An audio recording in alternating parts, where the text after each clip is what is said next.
So back in my day when photography was still very much a serious side hustle, we were wrapping up a photo shoot at Rose Memorial when my business partner and I were approached by a lovely old-looking young lady. So this lady started just talking to us like, how you guys doing? What do you guys do? How long have you guys been doing this business? Whatever. And it was a nice conversation. Like we actually quite enjoyed talking to her. And then at the end of the conversation, she was like, you guys seem like really smart kids. You were students and like you're already running a business on the side. Like you seem to have like a very good entrepreneurship mindset. I have an opportunity for you guys. I regularly meet up with a group of friends who we are all entrepreneurs. We like sharing business ideas. And I think you guys would really benefit from that. Who knows? You might find your next business there. And you're like, well, okay, we're listening. She's like, yeah, our next meeting is going to be on Wednesday. I'd like to have you guys over. So here's my card. Just message me and then I'll send you the location and I'll see you guys on Wednesday. And we're like, hell yeah. Who would say no to money? So it's Wednesday and we make our way to the venue, which turned out to be a school hall at this primary school in Century City. So we get there and it was quite a diverse group of people. Started talking to people and there were people from different backgrounds. Like I was just like, nah, I need to make friends here, man. So, hey sir, what do you do? Oh, I'm a lawyer actually. Yeah, no, I'm a senior partner for Josephat and Sons back there in Belleville.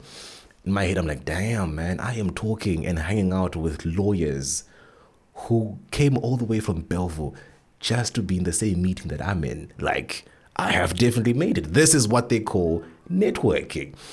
And then he asked me, like, what do you do? What do you do, young kid? Oh, I'm a student from Zimbabwe. And it's like, oh, really? That's quite nice. I like you Zimbabweans. I have got a couple of friends from Zim. Do you know Talk More?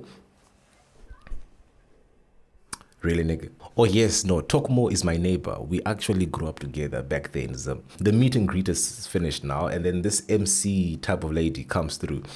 And she starts introducing her. She introduced herself and just spoke about how there's like a wide variety of people here, as we've noticed. People from different backgrounds. We've got students. I think we were the only students that were there.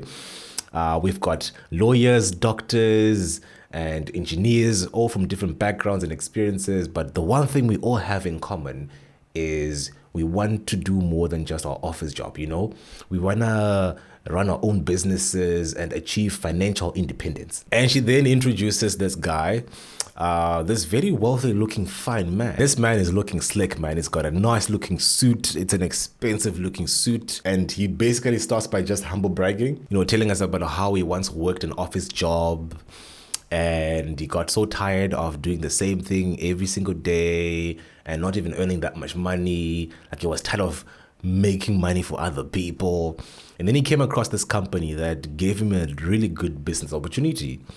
And 5 years later, this guy, he now owns like a BMW. His sons are going to the best schools. Money is not even a stress anymore. In fact, his business has been so good, he's not even working his office job anymore.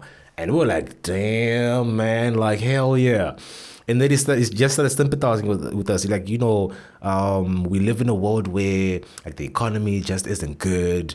And like, I'm sure we would all like to have something that we can call our own, We want to make some money on the side so we can achieve our dreams, take our kids to the best schools, get that car you've always wanted, and so on, and so on, and so on. And I was really excited, man. I was like, damn, I'm not working yet, but this is the kind of thing I'll definitely want if I start working. Like, it'll be nice to have more than just my one job, my one source of income.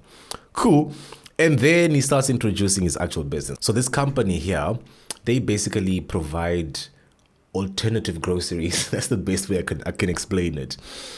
So instead of, his clients, instead of going to grocery stores like Pick and Pay, Checkers, and ShopRite, whatever, they would go to him and buy products from him because he had very high quality alternatives and he would make a business from that. Like he would make a good profit from that. And, this guy had made a living from this. He'd actually quit his own job for this business.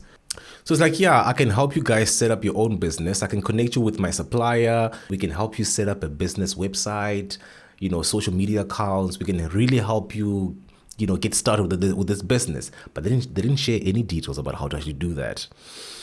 Then he was like, this company here is primarily a family business. So you will not find any stores that you walk into like ShopRite and Checkers where you go and buy groceries. They rely solely on people like you and me to sell these groceries. And I'm like, interesting. So because they're such a family focused company, they have a really good recruitment program. So how it works is, first of all, if you're not even recruiting anybody, you get 3% of the amount of money you spend on the company minimum. So the more you spend, the more you get back. But like it starts at 3%. So if I spend 1,000 rands buying stock, I'll get 30 rands back, which is pretty cool. I mean, it's a nice incentive, I guess, but it gets better.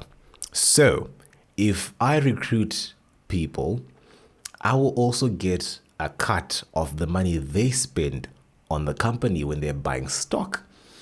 And if they recruit more people, I get an even bigger cut. So basically, the more people you recruit and the more people they recruit and the more money everyone spends, the more I get paid. So like you can get up to like 20-something% of each person's like expenses, like, which is really crazy. But as I was seeing this diagram they were drawing on the board there, I was like, I've seen this shape before. That kind of looks like a pyramid. I don't know what kind of company this is, but this definitely sounds like a scam. So at the end of the presentation, he eventually mentioned the company's name, which was Amway. I'm like, I've never heard of this. Let me quickly Google it. Boom, sketchy ass business. It's a multi-level marketing scheme. And I was like, I've heard of these before. You basically make money when you recruit people, like, that's it. But they don't consider themselves a pyramid scheme though, because technically they're in the business of selling groceries. They just have a very lucrative recruitment business thing going on. But when I got home, I started noticing like a lot of red flags I'd missed out. Like that lady, it's a random person we just met, and within 10 minutes of our discussion, we are already these smart kids with like business minds and like just entrepreneurship skills, and she's already inviting us to seminars and stuff. Like that should have been a red flag. But even more red flags, the way they didn't mention the company's name until the very end. There were very little details on how to actually run your business. Like the whole point of that seminar was to help us start our own businesses in order to sell these groceries. But whenever I asked, because afterwards we had a chance to like actually speak to some of these guys, like whenever I'd ask for details on how to actually like start this business or selling, they were like, I don't know, you need to buy these CDs to join and whatever. Like they would not share any details about it. You had to buy like a PDF or a CD of some sort, which was another red flag. As I did my research afterwards, I noticed there's generally two ways you make money from this company. The first way is to actually buy their product and resell it, but like people who are not in Amway purchasing Amway products, that just doesn't happen. Most people just go to Pick and Pay and whatever. Like I don't know anybody who doesn't buy groceries at a normal grocery store. Anyways, the second way people actually make money is through the recruitment scheme. And even then, most of the people who make money are at the very top. Like if you're at the bottom 2 or 3 levels, you're barely making money. Like you need to recruit hundreds of people to actually make a reasonable amount of money. So technically you can make money, but you probably aren't going to make money. Like unless you're really good at recruiting people. I don't know, man. Maybe you can, but it just looked way too dodgy for me, man. So yeah, that's my story time. That's how I almost joined a multi-level marketing scheme. And the love of money, guys, it makes you blind. And yeah, don't fall for that trick. Anyways, let me know if you enjoyed the story. Let me know if you want to hear more of my escapades. There was a time I almost got abducted on a Tinder date. Yeah, I'm definitely not going to share that one. Leave a comment if you enjoyed it. Like the video if you enjoyed it. Share it with your friends. Help us grow here. And don't forget to subscribe if you wanna hear, if you wanna get more content from me. Okay, you guys have a good day.